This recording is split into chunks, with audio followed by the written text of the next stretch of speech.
is no place to escape to. This is the last podcast. On the left. From your grave. That's when the cannibalism started. What was that?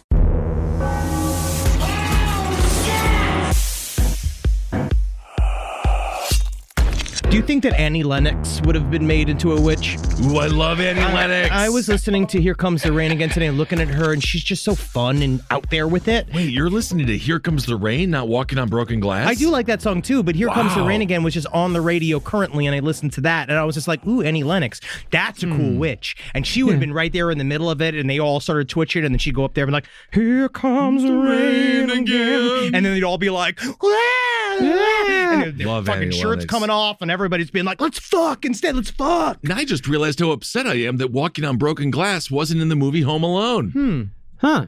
Is Here Comes the Rain, is that Here Comes the Rain? Is it that one? No. Here comes the rain again, washing over me like a memory. She was in the rain. Oh, okay. Yeah, she's wet. Here But comes when you're in the rain, again. Marcus, you don't think of yeah. songs. You're just like, I'm wet. I gotta get inside. I'm wet. Annie Lennox was like, let me bring up my notepad. Ooh. Isn't that nice? Welcome to Last Podcast on the Left, everyone. Here comes the rain. Don't piss on my leg and tell me it's raining.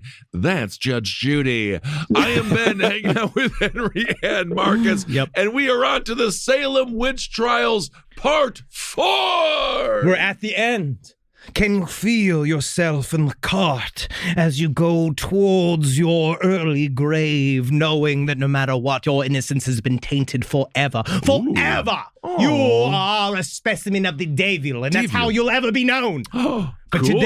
today, Yes. we exonerate these women. Oh, good. And some men? No. Yeah. Okay. Not the men, even though they were also innocent. They're fucked. Men were fucked. Great, as always. So, when we last left Salem, the establishment had sent the second round of accused witches to their deaths, hanging 5 women in a single day on the say-so of a group of young girls collectively known as the Afflicted. Ooh, yeah, and that's not with a K. And those and the black metal writing. I know what you're talking about. Now, while one might think that seeing 5 people horrifically hung in the manner which we described last episode might tamp down the furor surrounding the witch hunt, things only got worse once the people of Salem dunked their head in the bucket of blood. It was like an aperitif for them. As soon as they saw that first round, because I do think on some level, they were kind of hoping. They're like, all right, because we've talked about before, like that lull in activity in the paranormal activity after the first round of hangings. It wasn't even the first round, just one person. It was one person and then 5 after that. Okay, but there was kind of a lull, right? They're kind of feeling, well, maybe we've done it. Maybe we've done it. But guess what? The fake law keeps rolling on. Mm-hmm. Rolling. Do not do Limp Bizkit, not today. Hard biscuit. Well, as a consequence, people in Salem were quickly realizing that getting captured and examined was an almost guaranteed fast track to conviction and public execution. No. However, while most of the people who knew this still played the game, there were others who tackled accusations from a different angle. In Cambridge, a woman named Elizabeth Carey was accused and imprisoned, so her husband, a military man named Nathaniel, decided to actually do something about it. Yeah, this is a movie. I feel like they're this little segment right here, because it comes down to, it's like, I've got a certain set of skills. I could turn wheat into the shape of a woman. And they don't know. They don't know that it's not you in there. It's actually just wheat. All right, so we have a Liam Neeson Taken situation. Is this about to be a superhero tale? It's Tooken. Okay. Knowing that she would hang if she went to trial, Carey worked with an accomplice to break his wife out of prison. They were successful! They did it. Nice. That's called Witch Prison Break. What were prisons back then? Just a whole series of different kinds of sticks? How did they hold people? I mean, they're not like today. You can't break people out anymore. There actually was several versions of it. There Yeah. was kind of shitty, kind of impromptu put up jails, right? Like they had to do stuff like that. There was also just the courthouse where the constables were. They'd have like a holding cell or two. There were essentially just shacks attached to the building. But also, I do believe there were, and I might be wrong, sidestorieslpodl@gmail.com if you know, because I'd love to know. I believe that they also dug ditches and had put people inside of ditches and then had sort of gratings put on top of them. Either way, not the most difficult prisons to break out of, perhaps. Well, it's not super max, but it's going to be somewhat difficult. It's not going to be the easiest day, although sometimes you could just break someone out with an axe. Sweet. That's fucking sweet. We broke him out with a sick guitar riff. Yeah. Nice. Well, after Nathaniel stayed behind to take the heat for a couple of days while his wife got clear, the daring couple fled to New York City, where nobody gave a shit about witches because witches were bad for every business except rope. Ooh. Meanwhile, though, those who didn't have a bold military husband to arrange a jailbreak were left to face the music in Salem. On August 2nd, the court of Oyez and Termine reconvened to hear the third round of witch trials, beginning with the so-called Queen of Hell, Martha Carrier. Now that's a big title. It is. Because you got all these fucking witches. How's she get to be the Queen of Hell? Like, why is she the one? Why is she in charge? Because she's last? I think she has the most amount of soot on her feet. Dirty ass feet, but some people like that. I know. Unclear. Okay. Maybe Unclear. Do you think that it was because she was like quine, like that style, and everyone's been like, "Wow, girl, you go, girl!" Like it was like that, where they were all like, she was like a fashion icon or something. I think it was a lot like everything else, where someone just said it and it stuck. Yep. Maybe she wore Prada. Ooh, maybe it's Maybelline. Well, Carrier had been the woman whose sons had flipped after being tortured, discussed at the end of the last episode. But so many people testified against Carrier that the testimonies of her sons weren't even heard in court. Damn.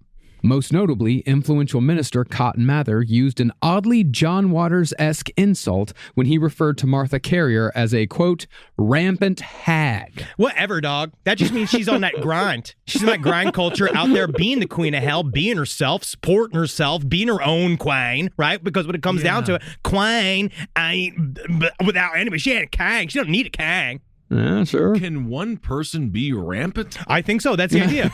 And that's why I feel like we'll put it to our listeners.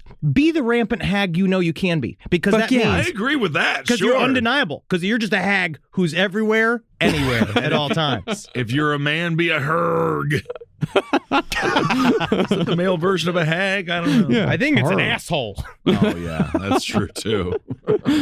Well, partly, people turned against Martha because she showed a seeming lack of empathy for the afflicted, while the rest of the community was bending over backward to take care of these poor, put-upon girls. Oh, it's kind of like how my mom did the thing when the Michael Jackson news fully hit, and it was like, oh, when I got molested, no one took me to an amusement park. Is it just that, where you just you just been like, yeah, fuck these fucking other bitches ain't doing shit, right? I'm a rampant hag. I'm everywhere. I don't take a day off from being a bitch. I love that your mom has the same ideas as Sam Kinison. Yes, she is. It reminds me very much of Birdcage when Nathan Lane's character was like, why don't they just let the babies die and it'll take the mothers down with the ship about abortions? And then Gene Hackman's like, that's exactly what Rush Limbaugh said.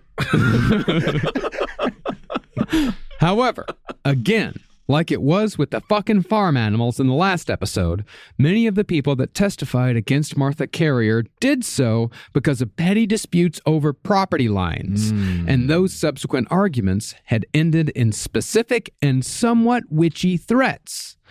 The year previous, a neighbor named Abbott had gotten into a dispute over property boundaries with Martha Carrier, and she got so angry that she said she would, quote, stick as close to Abbott as bark to a tree. There's Abbott, there's me. There's Abbott, there's me. I'm a rampant fucking hag. Well, why would someone want to be around someone like bark on a tree that they hated? Because they fucking eyeball you, dog. Yeah, they're eyeballing you. They're making sure, and then you ain't gonna fuck up nowhere, no how, not without this rampant hag fucking seeing it and calling you on your shit. I'm the queen of fucking hell. I hate your fence. Okay, I mean, it just seems like she would be making her own life miserable also. Hey, man, Quine's gonna quine. All right. I think that's sort of the story of Salem right there, is everyone making everyone else miserable at the expense of their own happiness. Nothing but that.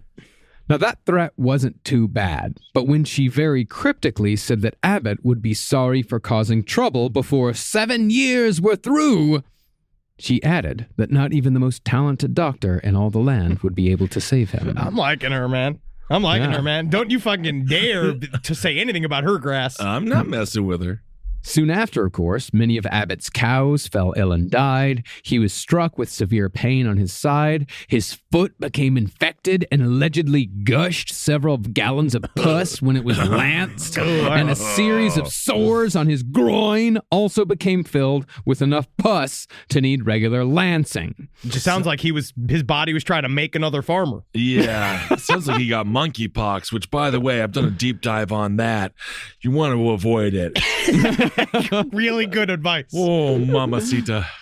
Well, supposedly, though, once Carrier was arrested, her neighbor's groin sores began to heal, and no further lancing of the boils was required. And so, for the crime of coincidence, Martha Carrier was convicted and sentenced to hang. It's going to take 4 ropes to hang me. I guess so. So this guy got genital warts, and they blamed it on this poor woman? It sounds a lot more like herpes than genital warts, but, not every sore in your groin has to be an STD. No, absolutely. He could really just be, it could be a wasting disease. It could be a form of rampant psoriasis. Great. It could just straight It could just be bad pants. Bad pants. At the time, bad pants was like a cause of 5% of deaths because they just grind you down. Oh, yes. The old asbestos Levi's. I got to wear, that's why I switched up all my underwear to softer stuff because I really got sick of putting all this cheap ass, coarse, Hanes dollar store fabric up against my most precious jewels. Your ass. It's a good idea. Yes. But while seemingly everyone was convinced of Martha Carrier's guilt, the next on the docket, John Proctor and his wife Elizabeth, were 2 of the accused whose possible guilt split the community.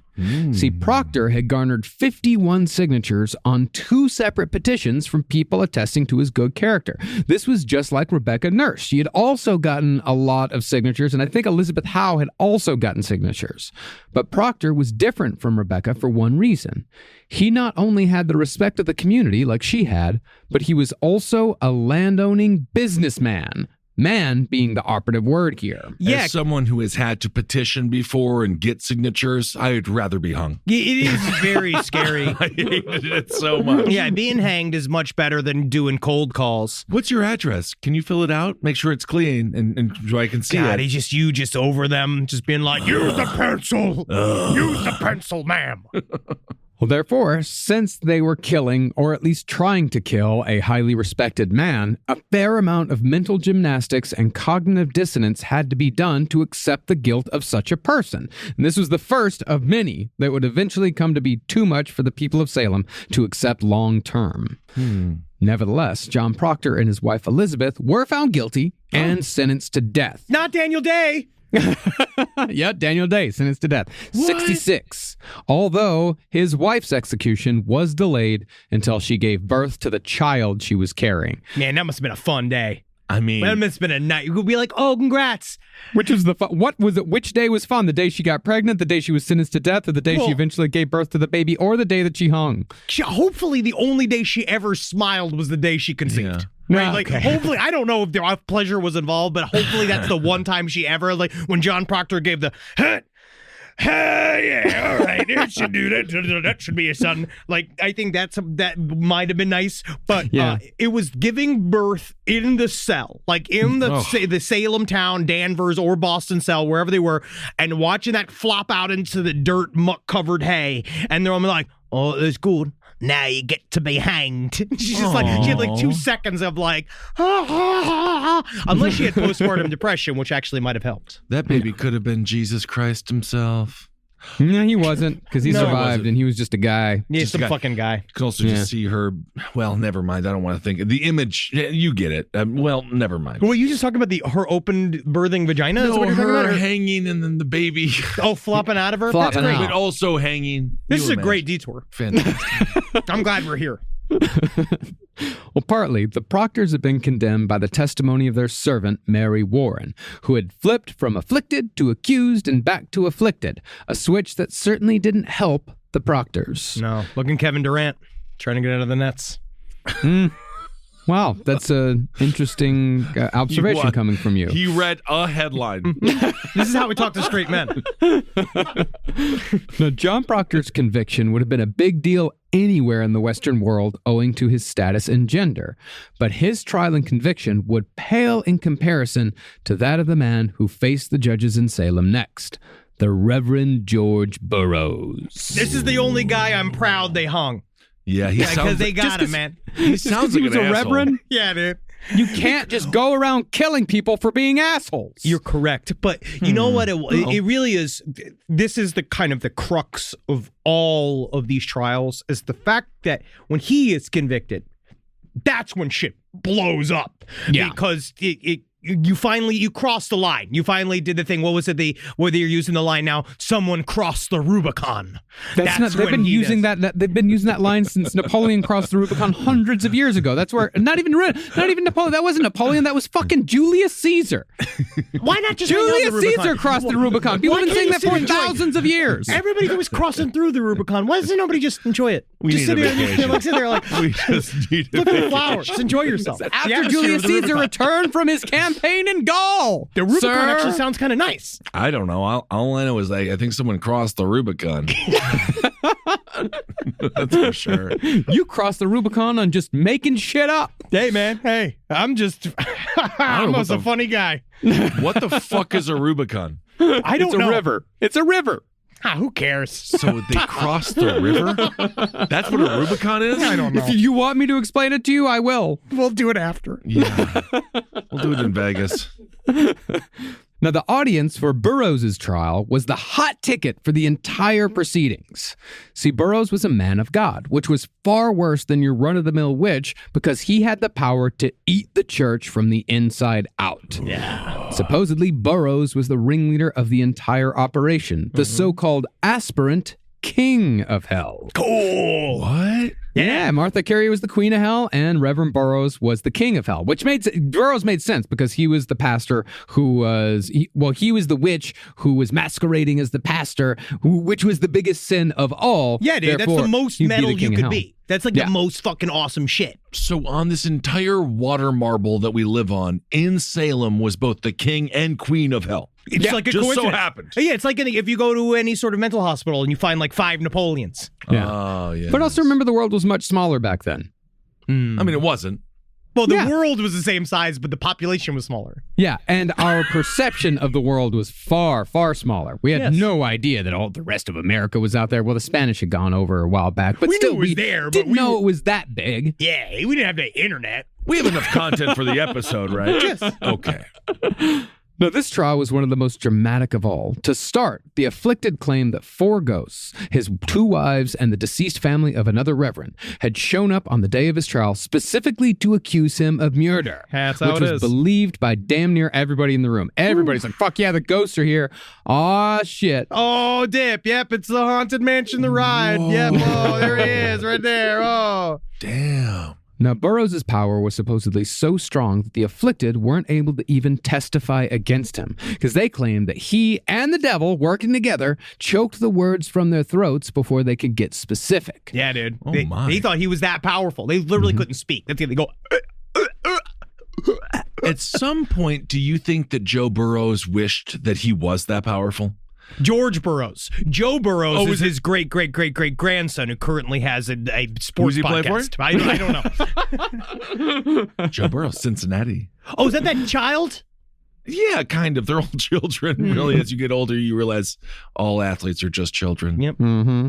Luckily for the prosecution in the George Burroughs case, though, 30 other people gave depositions attesting to Burroughs' guilt. See, while being a reverend would have insulated him from the accusations in any other witch trial, it targeted him in Salem because he was the infernal body that most of the other false accusers orbited around. Everything kept coming back to him. And he was technically he was competition to somebody like Paris, right? Like he was technically competition. He was a Kind of, person. sort of, not really. He'd already left reverending behind. Yeah, but he because of that actually probably is a thing that helped put a target on his back because this point in time period, it's like so if you wanted to be a Puritan was 24/7.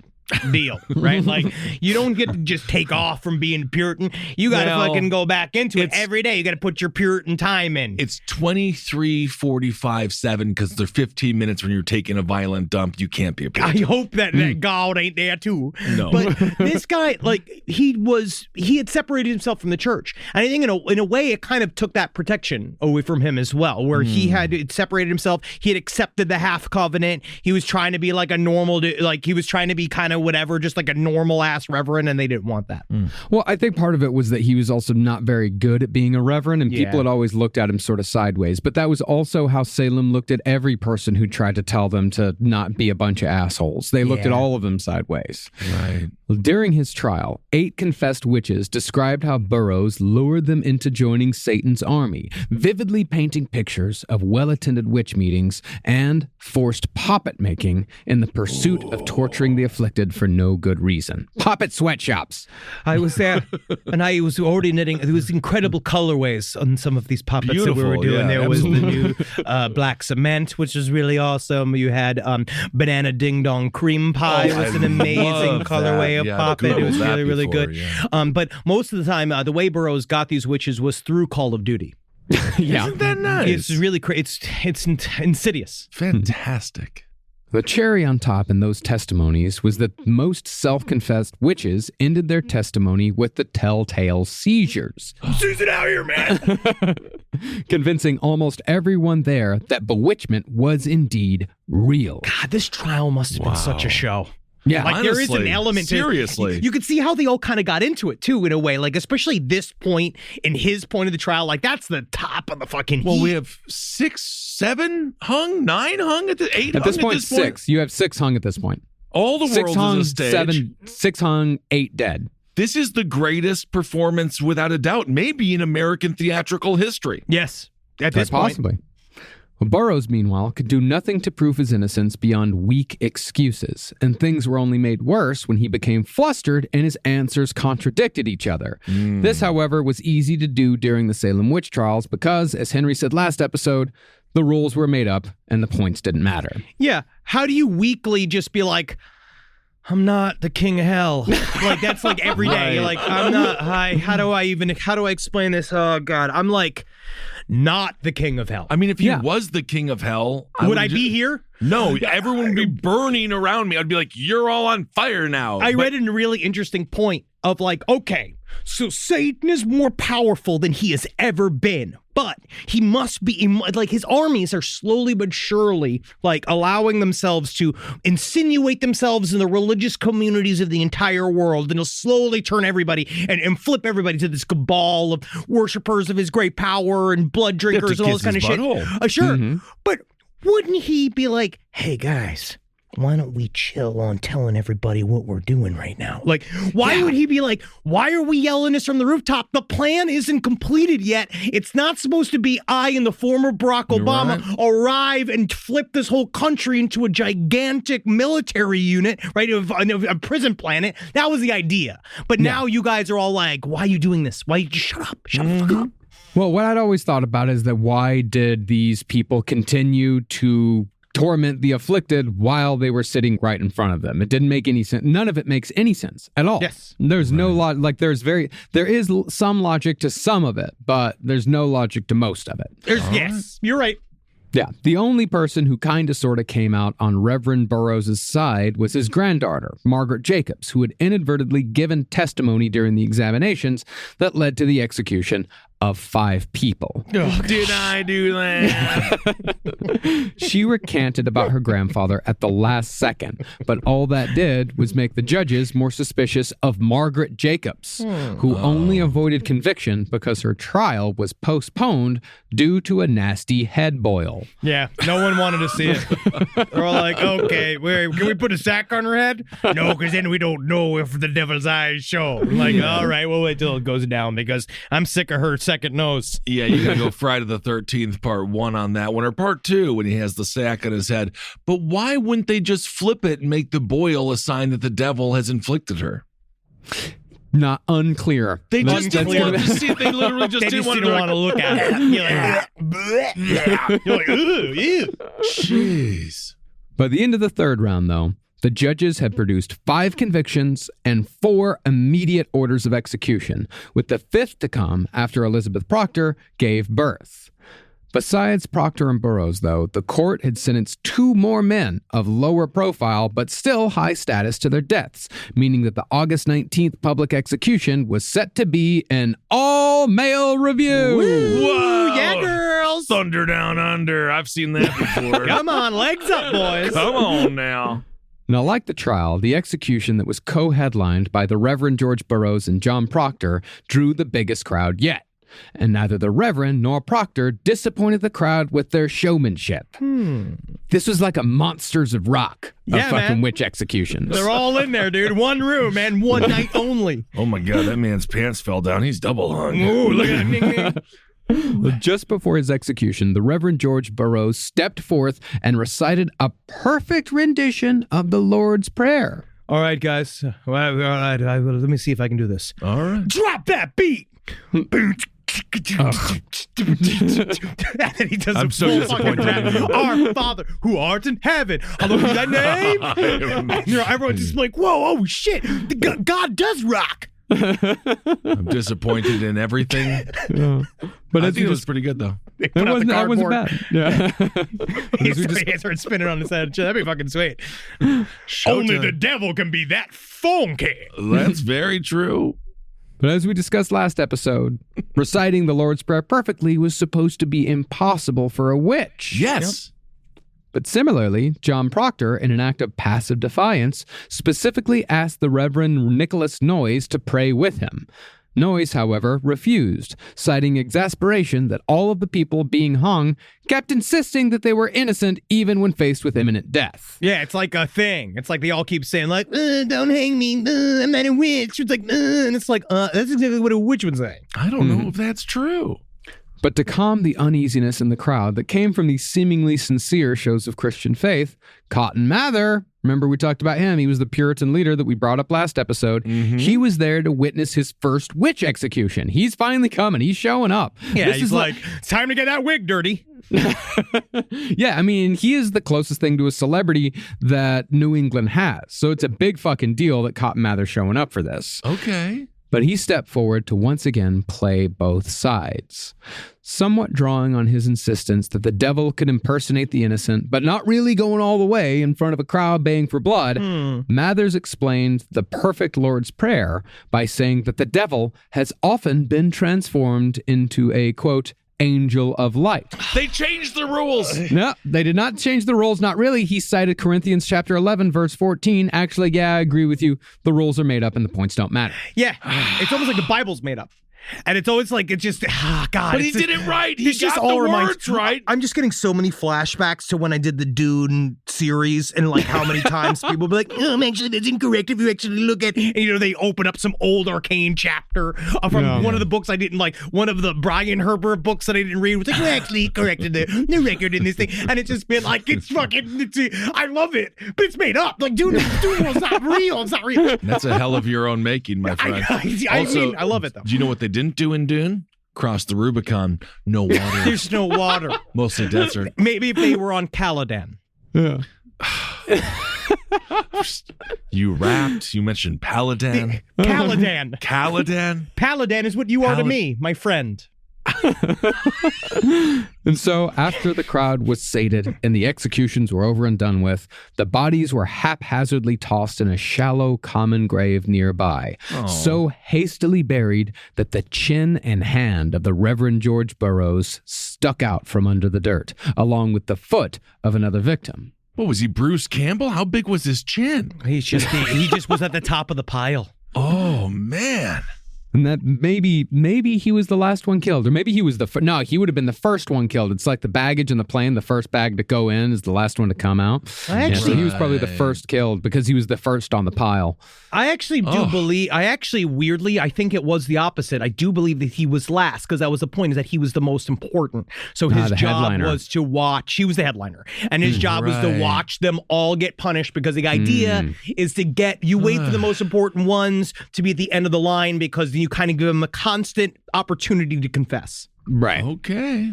Well, while one might think that this hasty burial might have something to do with the gravediggers being afraid that the devil might come for his acolytes, it had more to do with the rank smell of the corpses, because the executions had taken place in the middle of a heat wave. It's a heat wave!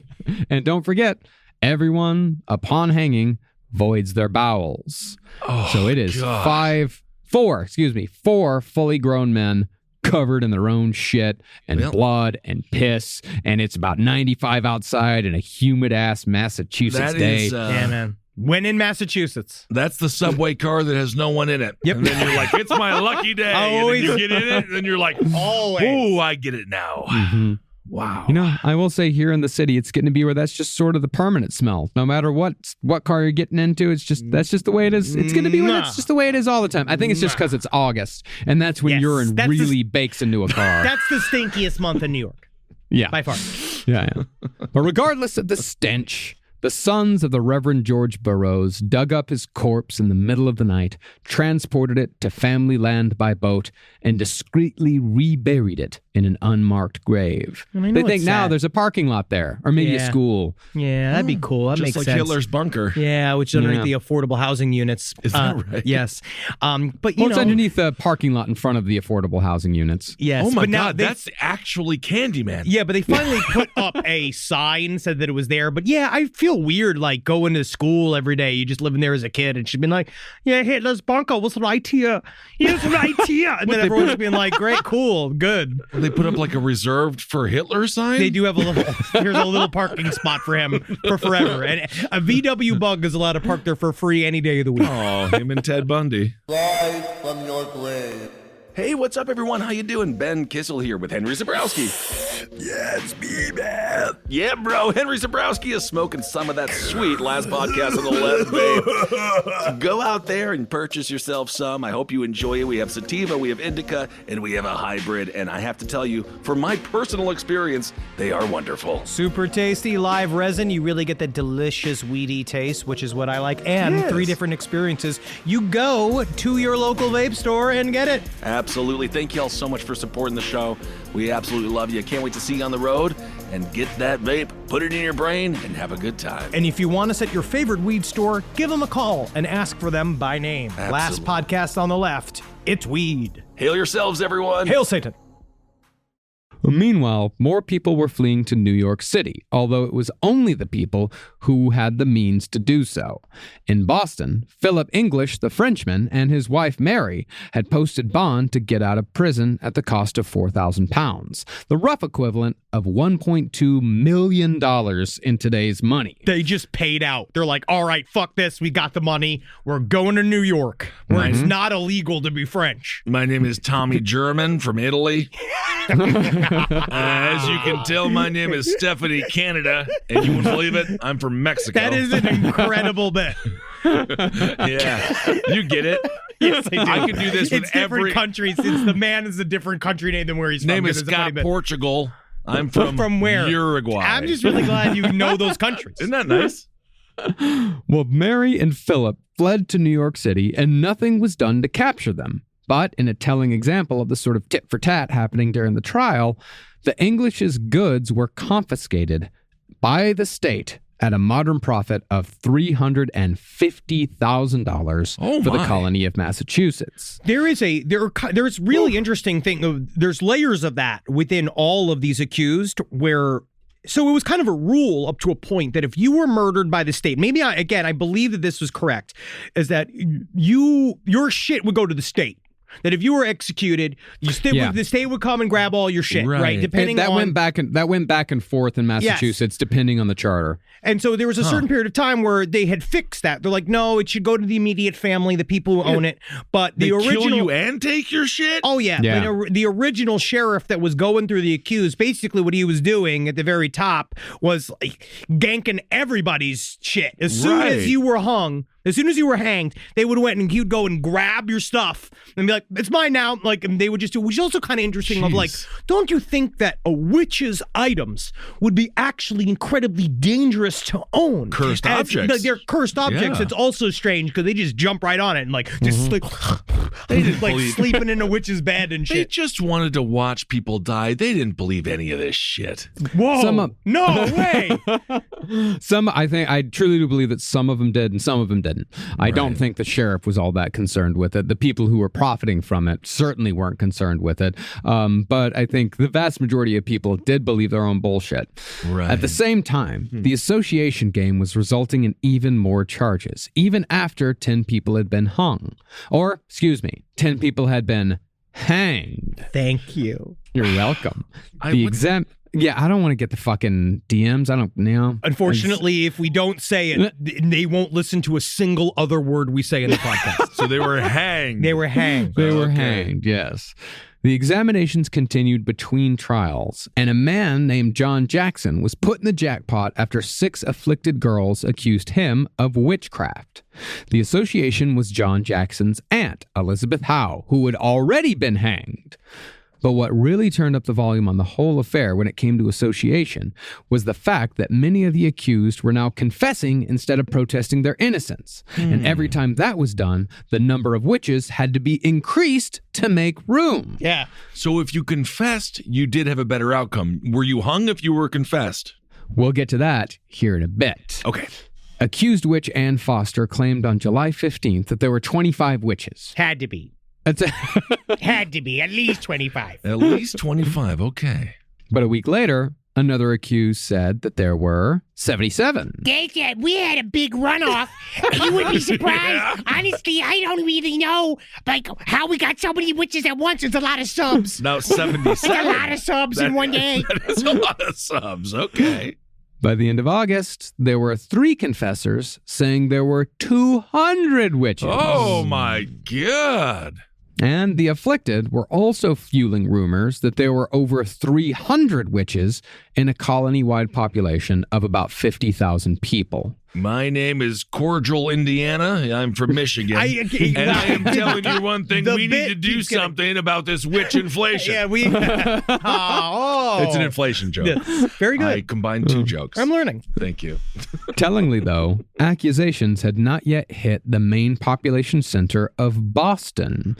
And at this point, things had not gone past the small rural communities where life was harder, things sucked more, and no one could stand anyone else. Yep.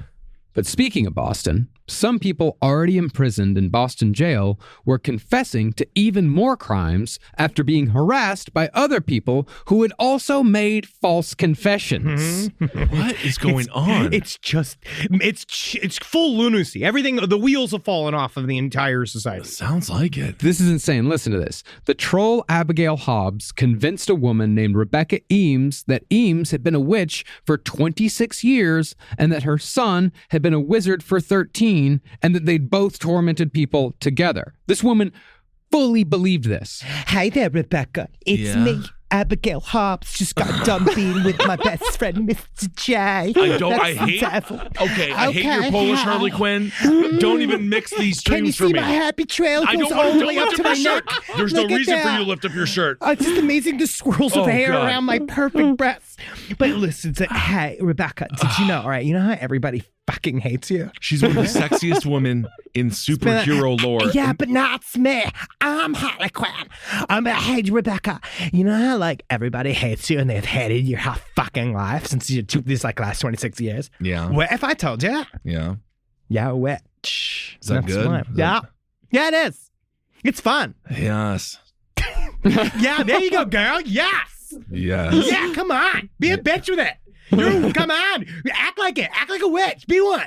Yes. Yeah, come on, Rebecca. Be fun with it. That's bad. We live in fucking hell. Yeah. Yes. Well, the incredible thing about this is that, like, modern false confessions, like, for example, like Jesse Miss Kelly of the West Memphis Tree or of the West Memphis 3 or 5 of the Beatrice 6, these confessors convinced themselves that what they had falsely confessed to was, in fact, what really happened. At some point, you're in jail. right? You're already there. Like, it's already happened to you. You've been brought into the fold. At some point, I think that it might help your reality to be like, well, I have to be here for a reason. If I'm not here for a reason, then everything is fucked and life is really hard. But it turns out, like, you know, like I'm going to be rolled over by the justice no matter what. So now you kind of, your brain can start to, I believe, it puts you in the place where you're at already so that you don't, like, the cognitive dissonance is too much. Well, what a fucking nightmare when you know you're innocent and you're incarcerated. I mean, my God. It's very scary. Yeah, maybe flipping your brain and be like, I deserve to be. I don't know. That's crazy, though.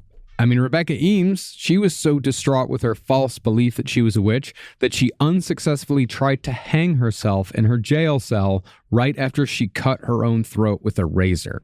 Jeez, how'd she fail at both of those? She's not a very good witch. I guess not. However, this flurry of accusations, along with the fact that community leaders were starting to swing, this was slowly turning the tide on public support for the trials, especially when it became obvious that convictions were mostly coming as a result of spectral evidence. But even though support was waning, or possibly because support was waning, the court of Oyer and Termine geared up for the largest round of trials yet, this time trying 8 of the accused who were still protesting their innocence. This time, you had Dorcas Hoare and a woman with another unfortunate surname called Anne Pud-Eater. Oh, Anne Pud-Eater. Any way you pronounce it, it's a bad name. Pud-Eater, Pud-Eater, Pud-Eater, Pud-Eater, Pud-Eater. That's my wife. Pud-Eater. You know what I actually found out is that Dorcas Hoare is actually the long time the relative of the actress Jean Smart. We did learn that. We learned that on Wikipedia when a fan sent it to us. Yes, wow. I saw the same tweet. We were added on. But isn't that interesting? I'm happy that you took that information and pretended like you did research. People like that show hacks. And maybe it's because I am one. Dorcas Hoare.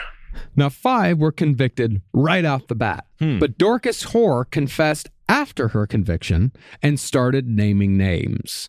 For that, the law seized her estate, but granted her a reprieve from execution to see how many more names they could get. Absolutely. We got Morcus Slut.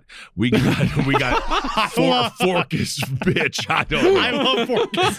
Forcus Bitch is actually very sweet. A lovely woman. Oh, yeah. Wonderful. Wonderful. Well, amongst the convicted in this round was Mary Bradbury, a well-respected woman of high class in her 70s who was the wife of a military man. She actually had more signers than anyone on her petition at 118. Wow. But seeing how much good signatures had done in the past, Mary Bradbury was broken out of jail by supporters and hidden away. That's the one thing about back in the day is that if you did have 100 people that believed in you, they could all just come and just pull you out of the jail. Because they're more of all the they're more than all the cops. That's and very they just be nice. like, all right, we want that guy. Like, you remember what happened with Joseph Smith? It was like the same shit. Yeah. It reminds me a little bit of... it was bad news for him. Reminds me a little bit of the early Bonnie and Clyde as well, right? Didn't they do a series of jailbreaks and things like that? He remembers. He does remember. That's nice. That was like 4 years ago. Is that right? Yeah, dude. Yeah, maybe 5. It was when we were. What was when we were in Australia? So I want to cut myself in half and just count the rings. One ring is going to be all tincture. I know. Well, meanwhile, 9 more cases of witchcraft were tried, and 9 more were sentenced to hang. 4 of those, however, including the troll Abigail Hobbs, had pled guilty during their examinations. But at this point, possibly because the judges felt that the fun was almost over, people were being sentenced to death seemingly just for the crime of being accused. A woman named Margaret Scott was convicted because she asked her neighbors for corn, and the neighbor refused. You know how it is. What? No, I don't. I don't know how it is.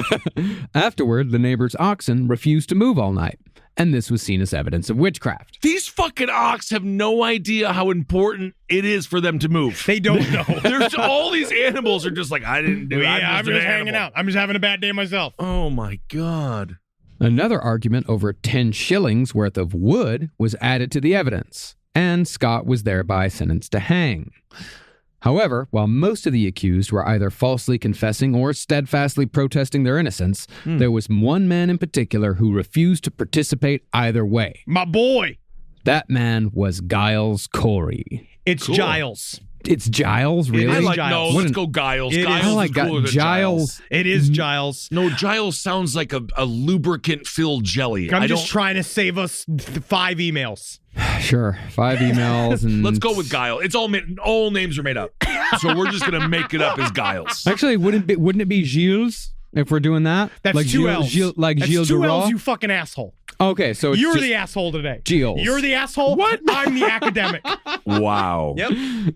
Now, in the old English way of doing things, I'm just going to call him Corey. Fuck you. Great. There we go. Giles Corey sounds so much cooler than Giles Corey, because Giles sounds like he doesn't have any teeth. Well, Giles is kind of an old-time butler name. Yeah. Now, in the old English way of doing things in court, the accused answered to the charges first with his plea. Then he was asked if he was, quote, willing to be tried by God and country, that is, by a jury. No. Well, the stock answer to that was, by God and by country, which was that era's version of answering, do you swear to tell the truth with, I do. I never do.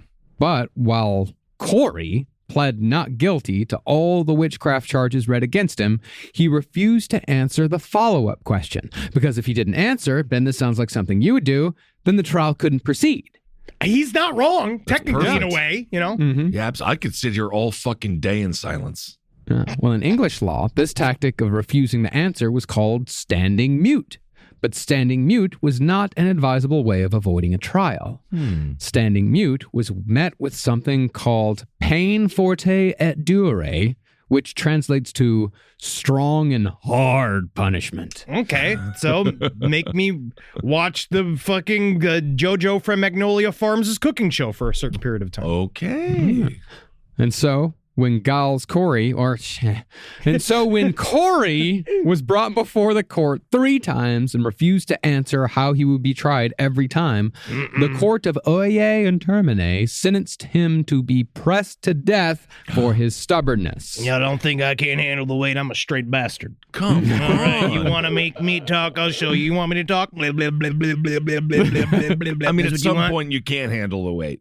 It just keeps on coming down. Well, essentially, being pressed to death involved placing the stubborn person on a large board while another board was laid on top of their body. Then, rocks of increasing size would be stacked on top of said board. Simple yet effective. So how do you actually, I would assume it's suffocation. You get crushed to death. You Your get- internal organs get crushed. You So get you're- squished to death. Wow. It's not pleasant. Yeah. Well, the idea, because they say that there's a certain point where you're still alive as you're getting crushed. You're still alive, but even if you do say, okay, I'll do it, you're already dead because your internal organs have all been crushed. You're going to die eventually at a certain point, but You've you're just going been to... made jelly, and it's the 1690s, which means it's not like you get flown in a helicopter to like a fancy hospital where they can like hook you up and shit. No, you die of a long-term infection or bleeding, internal bleeding, and you just that's become you a die of. giant bruised sack, and you just expire in pain and feverishly die, hallucinating and screaming. Fantastic. Well, the idea was that the weight would cause the defendant to acquiesce to answering the question before he was crushed. But that is not at all what happened with Corey. See, after Corey was sentenced, but before he was pressed, Ann Putnam Jr., chief accuser, said that his specter visited her and told her that he would, quote, press her to death before the law pressed him. And then you're like, all right, let's see what happens. Yeah, full court press. Here we go. After that, Putnam Jr. was visited by another spirit, but this one said that Corey had pressed him to death with his feet. That doesn't make any sense. Oh, big feet. See, while the stories about other accused witches committing murder most foul were almost certainly false, Corey had indeed killed a man by beating him to death almost 20 years before the trial. I'll fucking beat anybody to death. But that wasn't the problem. Nah. Back in the day, it was a misunderstanding. I guess so. In 1675, Corey had hired a guy described as, quote unquote, Almost a natural fool. almost a natural fool. Almost. Now, what does that mean? That means he's a Rudy Rudiger type. Almost a natural fool. But I know. Rudy came to talk to her at our school, as I've said before, and he is a fool. Yeah, but he's not a clinical fool. Like, he's not medically a fool. He is. Yeah, no, he's none of that story is true.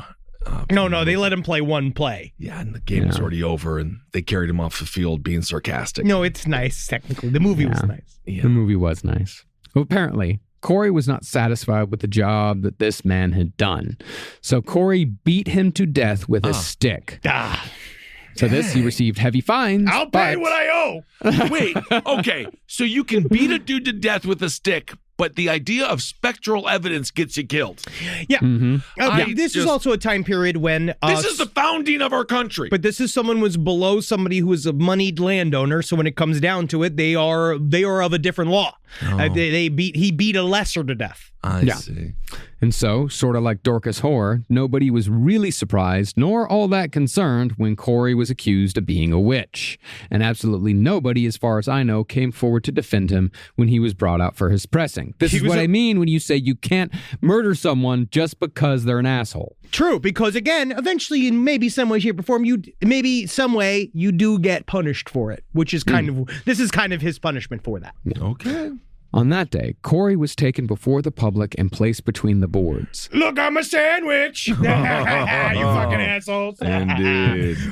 Then, rock after rock was stacked on top, and according to legend, Corey only said 2 words before he was crushed to death. More. Wait. Jesus Christ, man.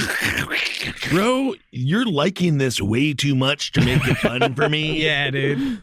Reportedly, his tongue then lolled out of his mouth, and Sheriff George Corwin took his walking stick and pushed the tongue back inside as either a final show of just how little Corey was regarded, or in an attempt to lessen the morbidity of the situation. Now that's just rude. I guess so. My God. This, thankfully, was the first and last pressing in Massachusetts history. Wow. And according to records, Corey was buried near the crossroads by a place called Butts Brook as a final indignity, because Butts Brook was where they normally buried people who died by suicide. And of course, usually you bury someone 6 feet under, but in this case, 2 feet will do. He's pressed. He's pressed. You're saying it's because he's a panini now. He's thin. So, with Giles Corey pressed to death, all that was left was to hang the next round of witches. Jeez. But where the first round was 1 hanging, the second was 5, and the third was 4, the hanging day held on September 22nd, 1692, featured 8 executions. Oh, they're about to adopt a duck. This is like season 5. Yeah, this is the crossover episode with the other shows on TGIF all showing up at once.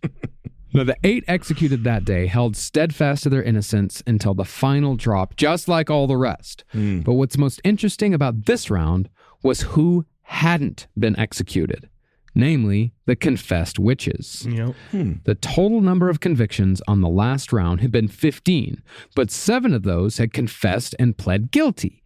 Therefore, those 7 were spared the hangman's noose. See, in a move contrary to damn near every witch trial that I've ever researched, not a single person who actually confessed to being a witch in the Salem Witch Trials was executed, including the troll Abigail Hobbs. Yeah, dude, Abigail she just got to go cause mayhem in a bunch of other people's lives after this shit. They just flipped it and reversed it. Well, they just the confession was more important than anything else, because that's legally. They just confess. But that's what they had, right? They had that legally, that's where they got you. And they sort of had this, there was a religious hook to this. And you can go and we'll go into a little deeper. Yeah. Now, it's said that the choice to not execute any confessed witches is a puzzling one, but I think it's actually pretty cut and dry. See, for the first 3 rounds, a plea of not guilty was met with a trial, a conviction, and an execution in short order, usually within a couple of weeks. What became quite clear to the people of Salem by the 3rd round was that those who had confessed were not being executed.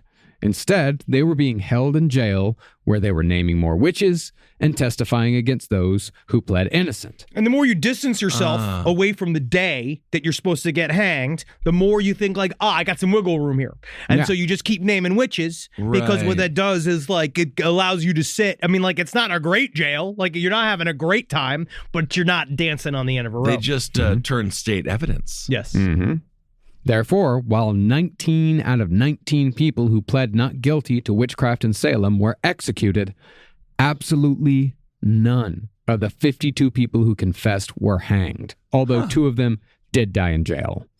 Now, it is believed that had the witch trials continued for much longer, the magistrates would have eventually gotten around to setting dates for the executions of the confessed witches. There were IOUs for it. And that's as good as a trial. It is. But another reason why the confessed witches survived might be that people were following the same logic used to condemn the use of spectral evidence while also maintaining that the devil was still out there trying to jam everyone up. After 19 people had been executed, Cotton Mather wrote to one of the judges saying that it was actually better to keep a confessed witch alive so that they might repent and bring glory to God. This was, he claimed to believe, the best way to ultimately defeat Satan. Because now you have these definite witches, right? You have these straight up witches that are saying that they're witches. I mean, they're not witches. But what we're going to do is that through this process of the trial and them confessing and holding and showing all these other like non-recalcitrant witches, right? That they aren't going to come. They're not going to come to admit Recalcitrant. I don't know. Rubicon. Rubicon is an incredible. Have you ever played Rubicon? It's incredible. Love that fucking game. Fantastic, Fucking hate. I hate this. I hate the word. Very and I'm wet. upset I did this. Very wet. But because you're flipping the devil harder if you got to confess witch, because then it actually works for everybody's kind from a PR standpoint. Right. It works for everybody because then after the trials, all the confessed witches can be like, see, I was saved by God. And then it's a great commercial for Puritanism. Crossing over the Rubicon. Now, the last round of witch trials had only lasted 2 weeks, meaning that those 15 people going on trial for capital crimes, they averaged less than a day each. Wow. Because that, of course, you had 2 days break for the 2 Sabbaths. And that was nuts even by 17th century standards. Jesus. Besides what many felt was a rush to judgment, the public also began to notice that the evidence in the last 15 cases wasn't quite as strong as the ones that came before, even with the confessions. Furthermore, the fact that the confessed witches were all still alive while everyone who protested their innocence was dead, it introduced just a shade of doubt in everyone's mind as to whether or not they were really doing the right thing here. Yeah, I believe it. I At some believe point, it. everyone's like, "Ooh, What are we doing here? I think we might have. Ooh, things might be getting a little icky." Jeez. And so Cotton Mather's father, Increase Mather, finally weighed in. Yeah, old Pappy got in there. Okay. See, Increase Mather was just as influential to the colony as Cotton Mather. But while Cotton had been wishy-washy on the issue of spectral evidence, Increase came out against it, albeit far too late. Yeah, it's almost like he came out against it once he wasn't like worried that like they'll all rise up and accuse me of being a witch. It's like now that maybe some of the heat's lessening. They got the bloodlust out, maybe. Yeah, maybe. Who knows? Kind of, sort of. I mean, he was his ideas were, he was one of those guys that I think believe, not believe. And the name Increase, by the way, because I know you're all thinking about it, it's a literal translation of the Hebrew name Yosef or Joseph. Joseph translates to increase. Because he was supposed to increase the amount of Christ in this sinful world. I just thought he was a big fat asshole. Yeah. That's funny. That's so funny. I didn't know. Well. Yeah, Joseph was lied to. Now, part of the reason why Increase waited so long to involve himself in the trials was that he was a friend of Massachusetts Governor William Phips, and Increase couldn't be seen coming out against the judges and, by extension, the colonial government. Do you know that Phips was also close to being accused of witchcraft before all of this? Him and his wife, the same thing. That's a part of the ickiness, a part of why they didn't want to involve themselves was because they had already went through his wife went through a series of accusations in the past and he pulled her out of it. Well, he also, he used a little bit of magic himself. He did treasure divining. That was his whole thing. Did Joseph Smith shit. They all did the same stuff. Mm-hmm. But when public pressure against spectral evidence began to grow, Increase published a short book called Cases of Conscience and Concerning Evil Spirits, in which he publicly questioned the credibility of possessed people, confessed witches, and especially spectral evidence. Okay. However, this probably had less to do with his conscience and more to do with the fact that there were rumors going around that Increase's wife was the next to be accused of witchcraft. She's a witch. It's getting too big. Okay. Yeah. And that's why I don't think he waited until it was socially popular to come out against it. I think he waited until it touched him Well, to that's come out kinda- against it. And it's kinda waited both. until it kind of came out of rural Massachusetts. Because as long as it stayed in the backwaters, who gives a shit? Just let him fucking battle it out. Well, that was the guess idea so. a while. They kept thinking, I think in a while, they're like, well, this will burn itself out. Like, Yeah, this will all yeah. burn itself out. But then it just kept raging. Now, while Increase's book could have been a bold stroke against the establishment, he didn't go all the way because of his aforementioned connections.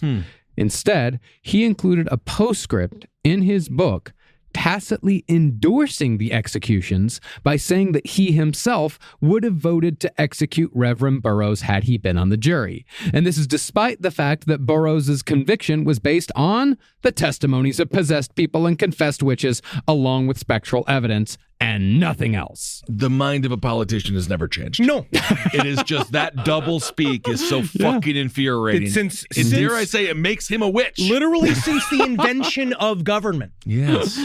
To be totally fair, though, Increase did try in other ways to tamp down the hysteria. He went to Salem jail and talked with some of the accused who were still alive, and they not only retracted their confessions, but also retracted their allegations against other alleged witches. So you can kill this group now. Yeah, I did that. Okay. All right, cool. They all just retracted. You can go wipe those guys out too. That'd be great. That's all you got to do, I guess.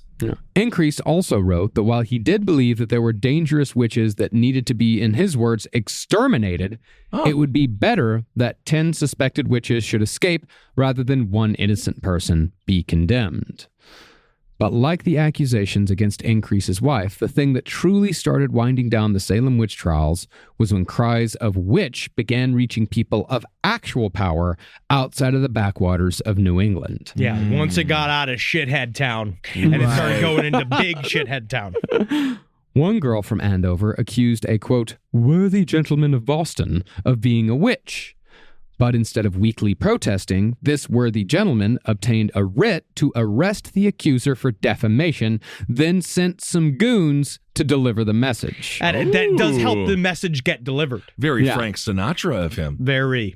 Predictably, the afflictions of that afflicted cleared up toot sweet. In addition, other people were starting to realize that those imprisoned in Boston jail might not last the winter, especially considering how 2 people had already died of jail fever even when it was warm. And so, after much public pressure, Governor Phipps finally acknowledged the witch trials to his superiors in England, while also saying, don't worry, I'm putting a stop to everything, except under extreme circumstances. Just understand that, listen, okay, like, I know it was icky for me too, and we're all kind of upset about what had happened, how this all went down. We're all kind of upset about it. It is upsetting. But honestly, just like, it's like already done. So don't worry about it. I've already been handling, so I didn't want to like make you like get all concerned about it because I was already handling it. So It sounds like you're horrified. no, Yeah? Is everything falling apart? no, Is everything okay? yeah, All right. See, Phipps was able to pass the buck on the witch trials because he said he had missed most of it trying to win a frontier war in Maine. How could I even know? How could I even know what was happening? And these fucking molasses trees out there in Maine, you have any idea how resistance difficult- they're the putting up? resistance, they're sticky. I lost 14 And then there's all these men. like people living behind him. It's And crazy. it was like, how did you get here? And when he returned, he said, from these frontier wars, the people he'd left in charge had gone just the tiniest bit bananas, which was partly his fault, but not really. I was just like, ugh. It's more just like my main problem was that I couldn't foretell the flaws of other people. Oh, that's your issue. That is my main thing is that I couldn't Do you also see- care too much? I work so hard. Right. Again, knowingly, though, Phipps made his big push to end the witch trials just after an afflicted girl accused his wife of witchcraft. Interesting. Yes, meaning he was fairly content to let the whole affair play itself out until it affected him personally. God, you can just see fucking every time Mrs. Phipps walks down the street, and we're just like, ugh.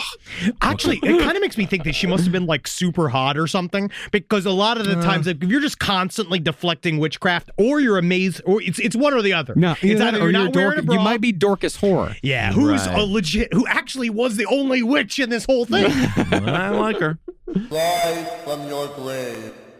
A roast as dark as the night, perfect for fueling the cryptid research and mad ravings required for your podcasting. Don't mind the red eyes, he's just trying to warn you of the bridge. The bridge. Finally, from the caffeine-addled brains of Spring Hill Jack Coffee and Last Podcast on the Left, we bring you Mothman's Red Eye Blend. Yes, delicious Panama beans. Go to lastpodcastmerch.com to order yours today.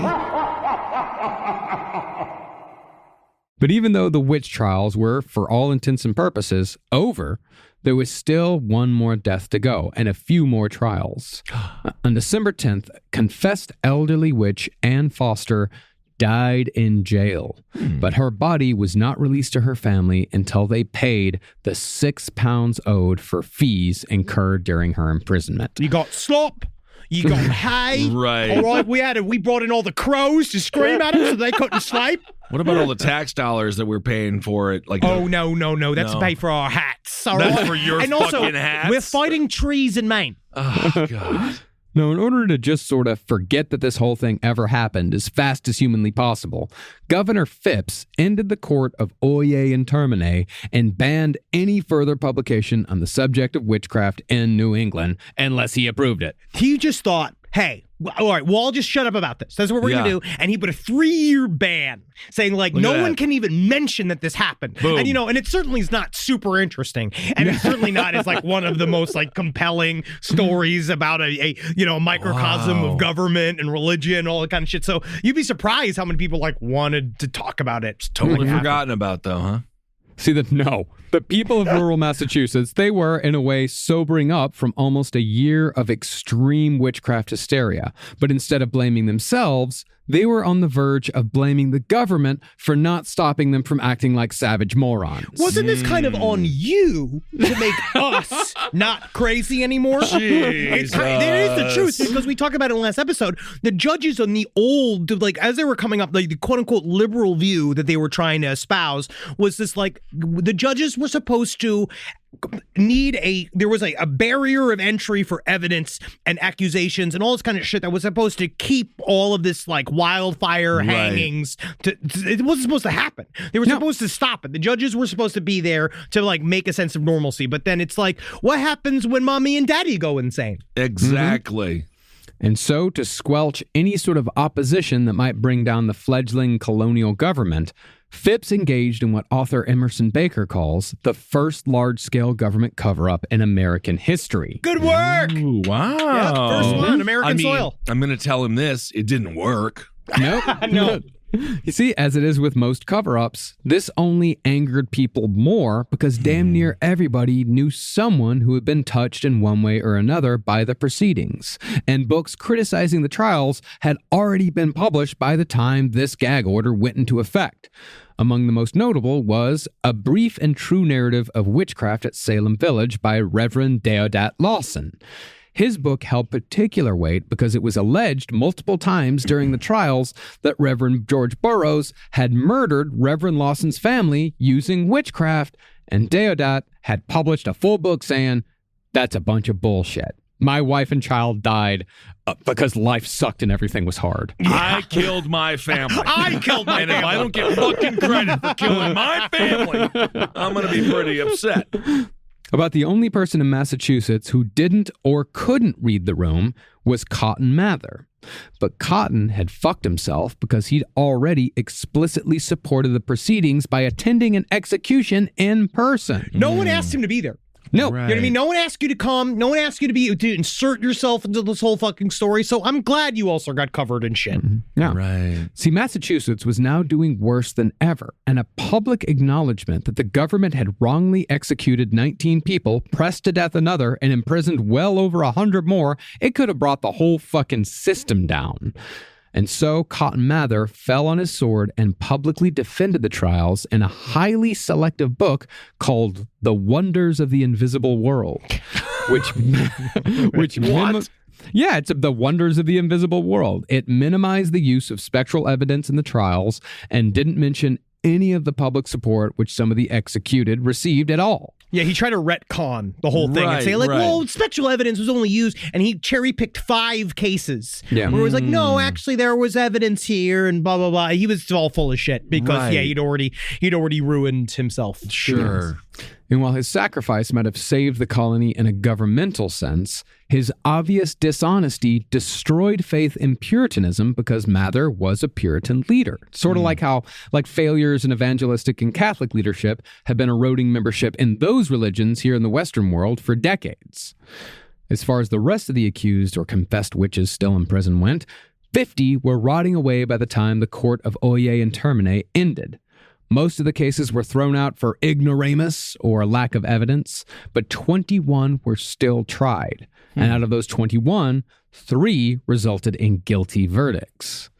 Now, while the court of Oye and Termine was done, Chief Justice Stoughton, arguably the driving force behind all this mass death, he was still in charge, and he signed a warrant for the execution of the last 3 witches and all of those who confessed during the trial. Yeah, he wasn't done. Like, he wasn't. He wanted them all dead. He literally wanted another 25 people hanged. He was a true believer, I guess, or refused to acknowledge that he was wrong. I think he was a true believer. It was maybe a little bit of both. He's a real Sheriff Joe Arpaio. From what I read of him, he was not that. Honestly, I don't think he was a true believer. I think that he felt that it was politically convenient, and he had already gone this far. He'd already killed 20 people. And then at this point, he's like, well, if I now say that I'm not going to execute all of the rest of them. It's almost rude to the 20 that are dead. It's rude. We want to respect the 20 that I already killed. Yes. We're going to need to kill 21 more. Yeah.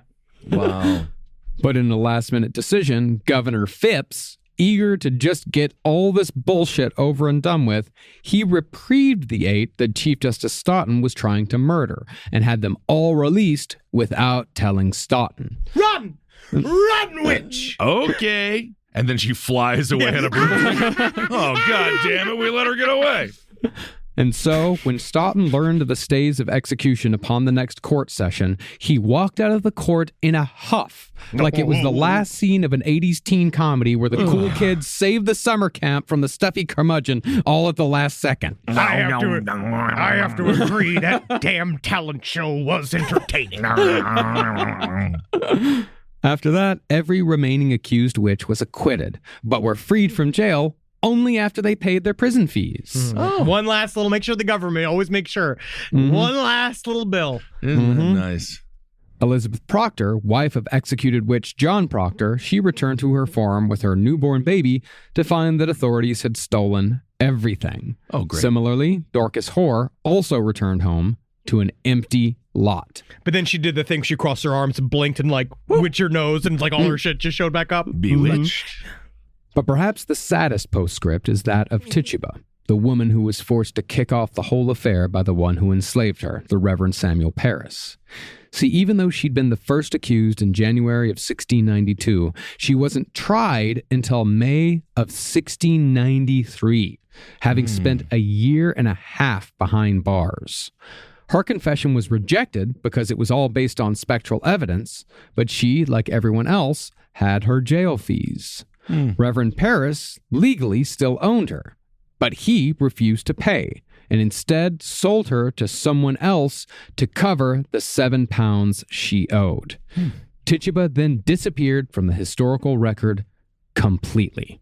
But as far as what happened to everyone else, Governor Phipps ended his governorship in 1694, but incredibly, he was replaced by Chief Justice William Stoughton, who ruled until 1701. It's almost like they gave him that to be like, you know what? In the end, thanks for killing a bunch of people in the new state. You did what it takes to be a great governor. You really did. You really made it. So our tax dollars were spent well on those ropes. Wow.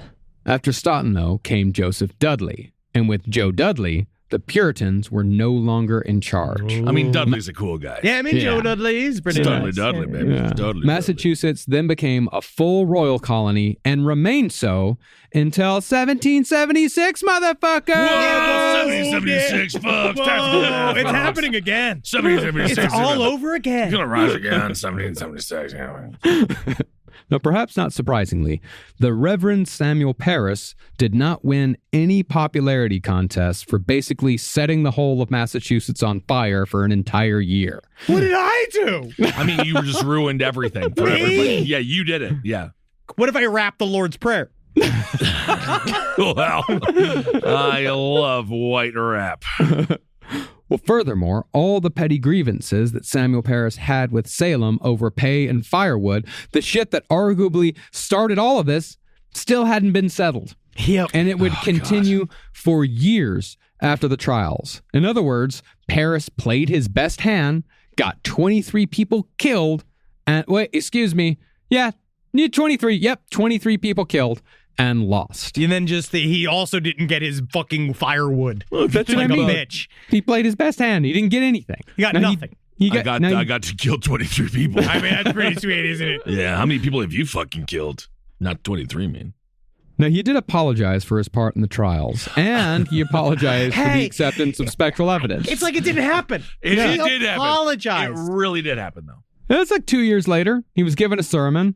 And he but- only kind of half apologized too. Like he didn't really give it all the way. Yeah, it was very much a sorry if Sorry that happened for yeah, you, but sorry if me getting all these witches killed. I'm sorry if that offended you. I'm sorry. I'm sorry if you felt like that about yourself. That was just kind of mean that you did that. Yeah, well, I'm sorry for it, so get over it. Okay. This, however, was not enough for his enemies in Salem. He spent 6 fucking years arguing and fighting, and then finally stepped down as minister after his contract ended. The people of 6 Salem years. did not get rid of him. And then he stayed in Salem so he could sue for back pay. Oh my God! What a fucking jackass! Yeah, I mean, this is the city on a hill, man. This is this idea that they are all, it's this, the Puritan ideal. Just be a fucking asshole in the woods. I want to pay you. I need 5 cords. Cords, please. Finally, they just gave him 79 pounds just to fucking go away. Get out of here. Get out of here! Parris then spent the next 23 years moving from town to town, arguing about pay in every location. He switched from minister to school teacher to shopkeeper to farmer, and finally, Parris died in 1720 at the age of 66 as an absolute fucking failure in everything he ever tried to be. How dare you, Marcus? He inspired 4 episodes of our show. That is very true. That's a and big again, deal. And I feel like that's equals everything that went on. 23 deaths. Yep. 23. That's something. That's nothing to shake a stick at. You can shake a stick at a bunch of corpses. Yeah, exactly. It doesn't do anything. Interestingly, though, it only took the people of Massachusetts 5 years to realize how badly they'd fucked up. Usually it's a couple hundred. In 1697, they observed a fast to acknowledge their wrongs, and 12 jurors from the witch trials signed an apology asking a pardon from God himself. Okay, hear me out. We're not going to eat bread today. That is what they did. Oh Hey, my God. Okay, hey, listen, hey. You're going to be kind of hungry for 12 hours? Can I just do it for 8? Sure. Okay, Because cool. it doesn't fucking bring anybody back. 9 years after the fast, Ann Putnam Jr., the most vociferous of the accusers, she went before her congregation to read a statement of contrition. Said, I'm sorry. Now, she still blamed the devil for deceiving her. Good. But she did say that for her part in the trials, she desired to lie in the dust and earnestly beg forgiveness from those that she caused sorrow and offense. I'm sorry for everything. And I'd also like to point out that I have not eaten chili in the past 9 years out of respect for the corpses. And I've avoided most of the beans that I like. And there's many beans that I love wish a I lot of could beans. I eat. love beans. And anyway, so I've done that. I've did so. Yeah, I'm almost the victim, aren't I? Now, that's going to be hard to do in Massachusetts in 1692. lot of beans. It's a bean-based diet. It's a Tootie people. Now, some believe that this apology by Ann Putnam Jr. was an admission that she was knowingly lying the whole time.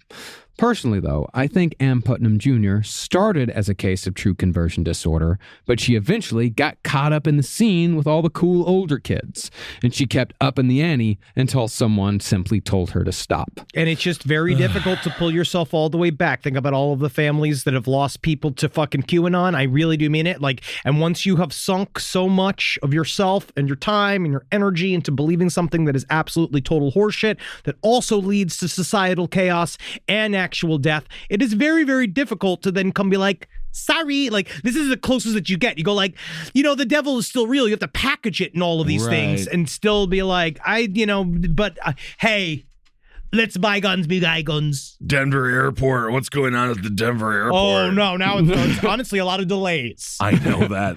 Well, Ann Putnam Jr., she was only 12 when all this shit happened. That's why she was traumatized, and she went through, and she had to deal with a lot of shit. Like, and in a way, I feel like that I agree with you. Like, she was having a trauma response at the time, and then it just got pulled into the lore. Well, the older girls. But it's like 12 that was a going big part on of 40 it. at that point, though, right? What? Back in the day, 12 years old wasn't 12 years old. It wasn't like it is now. They didn't have My Little Pony. She was an adult. Well, they had ponies, but they had actual ponies. Yeah, but her brain, still formed at the same rate as humans today. Yeah, and she's still under the sway of older girls. That she wants to impress. That we humans, no matter what time period, always have a need for societal acceptance, and I think she very much fell into that. Oh yeah, and at the time, being a witch was super fetch. Yeah, not Fetch, me. I'm a lone wolf. Me and my 12 biker buddies are lone wolves. And we don't hang out with anybody but ourselves me and and my a couple of 20 other people. friends and their girlfriends, But I'm a lone wolf, yeah. Well, even though the people of Massachusetts apologized in 1697, it took until October of 2001 for the government to officially declare that the 19 people executed were innocent, which I suppose was done to make people feel good about something after 9/11. 9/11 had to happen for us to admit that. Oh my God. Okay. But in a moment of insane synchronicity, which makes me very nervous about doing the fucking Manhattan Project in the future, the last person to finally be declared not a witch was Elizabeth Johnson Sr., whose name was cleared the day before we released our first episode of this series. Just got pardoned. Not a witch. Not a witch. Officially. But when we're talking the long-term consequences of the Salem Witch Trials, it didn't just come down to the fact that they effectively killed Puritanism as a religion, although that was quite consequential. Oh, yes. Apart from that, Salem required the Christian leaders of the New World to heavily examine how they talked about Satan to their congregations. This is one of the very few, we saw it after the Black Death too, but this is one of the very few moments in history where you see a moment of people understanding that we need a change. Like, something has to change. Well, they're going to call him the much cuter Beelzebub. Yeah, we have to modernize. We have to move forward. It's a moment of historical post-nut clarity. Yeah. Oh. See, they realized that if you spent all your time telling people that an all-knowing, all-powerful evil force was roaming the earth with the purposes of committing evil for evil's sake and destroying their way of life, if you kept saying that shit all the time, people are eventually going to want to do something about it. And as they blatantly saw on display in Salem, this sort of rhetoric not only causes intractable community divisions, but also inevitably leads to violence and death. Because you're fighting a war. Right. You're literally fighting a war against the devil, so people are going to die in that war because you're fighting against a concept that doesn't exist. I always like I like pornography with storylines, so my post-nut clarity is usually like, this episode of Seinfeld wasn't really that good. Because I jerk off to Seinfeld. He's been saving that. Because I jerk off to Seinfeld. Actually, the Seinfeld porno parody was pretty good. I do like it. Oh, is that right? I like it was pretty good. It was pretty good. Yeah, Sasha Grey's in the scene men. with Elaine, dude. Dude. No, I know. Yeah, but it's because it's the whole plot. Men. No, the whole plot. But those men have sex with women with other that women show up because remember they're always dating. They're they always were dating. George Yeah. fucked a lot. He killed Yeah. his fucking fiance. That was her fault. No, it wasn't. It was his fault. He got her the poisoned envelopes. The funny thing about the porno parody is that the actor who plays George, they got an actual George-like man to play him, and they never let him have sex. Yeah, he doesn't fuck in the whole thing. Yeah. Yeah. The whole thing is that the plot very quickly, right here at the end of the fucking series, the plot is that Elaine goes to the porno Nazi instead of the soup Nazi. She finds the best porno shop in all of existence, and that's the plot. Well, it seems like that show's about something. Isn't it? Isn't that interesting? All right, there you go. And so, ministers in the late 17th century stopped talking about Satan so much because they recognized that going too negative turns any belief system into a death cult. It then eats itself from the inside out, while also taking a lot of innocent people with them. I was a really interesting passage in the Europe's Inner Demons kind of talked about how what this did was that it kind of put witches and all that kind of shit on the back burner for about 100 years, like up until the early 1800s, when that fervor bucked back up. It was considered during the 1700s. It was basically considered the idea that there was a gigantic cabal of devil worshipping witches that was so debunked that no one even really talked about it anymore. That's They're like, well, goofball that's dumb stuff. Yeah. But then it wasn't until the 1800s when a bunch of literal comedians, guys who made up and tricksters made up this bunch of fake evidence about witch trials that didn't happen, and it brought the whole thing back up again, which Great. is where we're at again 200 years later. Fantastic. Well, ministers therefore sent the devil back to hell as an entity that waited for sinners to arrive, instead of tempting them here on earth. With the devil as tempter gone, Christians then took more personal responsibility for their sins, and Satan largely disappeared as an earthly force in America until the Great Awakening 30 years later. So Satan just basically, he had it easier. Yeah, Just go chill out, He got to relax. work from home. Yeah.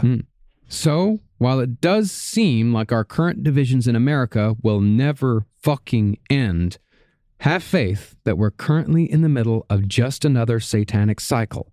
And if history does indeed rhyme, we may yet have a few decades of peace to look forward to here in the near future. Now that is an actual positive ramification. Was it? Of our series. I mean, no, I don't know. I don't know. I don't know if it's going to happen. I'm talking about maybe. I hope what he's saying happens. I mean, I hope history so, too. also I mean- rhymes, but then I don't know. I mean, I mean, rhymes I've- with nuclear bomb? No, I mean, we've dealt with this since 1945.